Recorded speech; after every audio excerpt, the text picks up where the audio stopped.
Ladies and gentlemen, to a Premier League presentation, bringing you guys a game between Alliance and Mouse.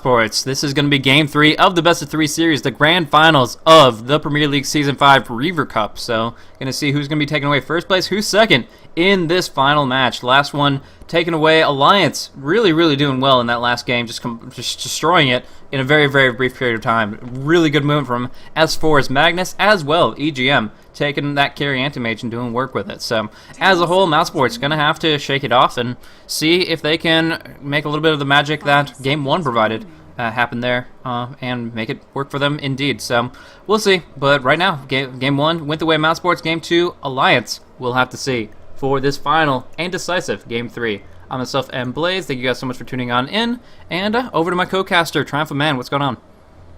Yeah, I see. Well, we've got a first Wisp ban there from Mouse Sports. Not a real surprise that they ban Wisp first a lot. I would say majority of the games, they get first pick, they will ban it up almost straight away.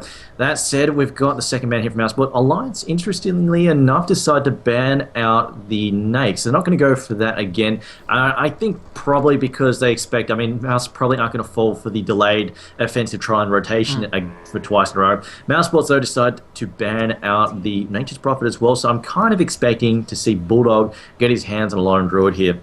Another reason to pick up the ban out the Lifestealer here is Mousesports actually does have first pick, so that could have been something that they don't want to have to deal with. Black Lifestealer is definitely something that's extremely potent, but they do unfortunately give it with the Lone Druid. Emerald Bulldog doesn't have the Prophet option either, so honestly, Koikwa, in the matchup, Koikwa compared to Emerald Bulldog, I really think that Koikwa is happy to be able to make this exchange, but that does leave open once again heroes like Magnus, Chen, Keeper of the Light maybe. They go for the Clockwork though. Bulldog going to be running that on the offlane, presumably. Not even going for the Magnus. They go for Clockwork and Shadow Demon together. Very interesting, and definitely not what I expected, but it's nice to see a different composition every now and then. And Alliance have used these heroes in the past to great effect. EGM on the Shadow Demon and Bulldog on that Clockwork. Could be some bait and switch again. It wouldn't be the first time Alliance have gone for the haha, that's actually for S4 in the mid lane. So, that's definitely a possibility as well.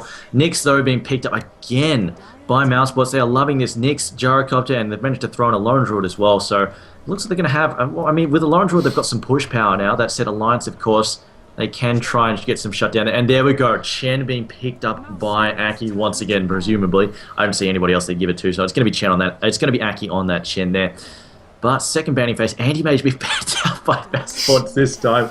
Oh yes, they do not want to see what EGM is going to do to them twice in a row. That said, will we see EGM on the carry again, or will they give Smolga League a second chance? That said, first game, honestly, wasn't all Smolga League's fault. Obviously, he did make some misplays. I'm dead sure during that early first blood on the DK, he could have actually haunted in a little bit earlier and saved the DK, but at the same time, that whole game for them just went fairly sour, and it was mostly, I think, on the back of the Disruptor. Getting down those kinetic fields along with the Static Storms was a pretty big deal breaker for them. They just couldn't get DK spells off, couldn't get Spectre spells, kept getting trapped inside those kinetic fields and really ruined them. At this time round, Puck being banned, so Fatta won't be able to get his hands on that either.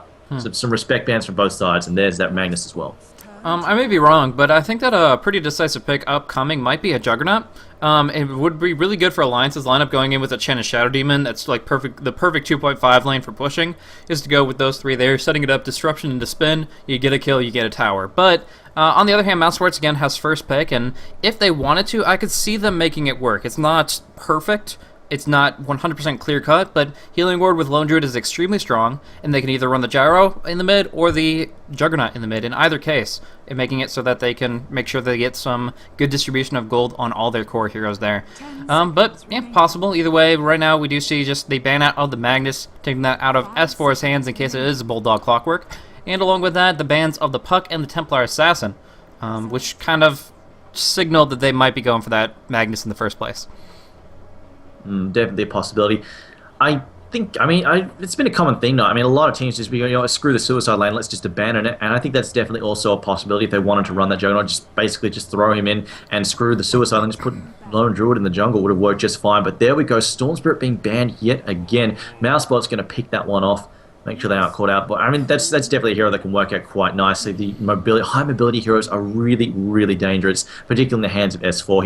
He pretty much always gets his early farm that he wants, and then once he gets mobile, he's so dangerous. As we saw, he was everywhere all at once. Bottom lane, get a kill, counterattack, get a kill there, teleport mid, get another kill there. He was all over the show. When you give him heroes that are mobile like that, he's very, very dangerous. But Alliance now, with their fourth pick, Queen of Pain, looks like it'll be the solo mid here for Mouse Sports.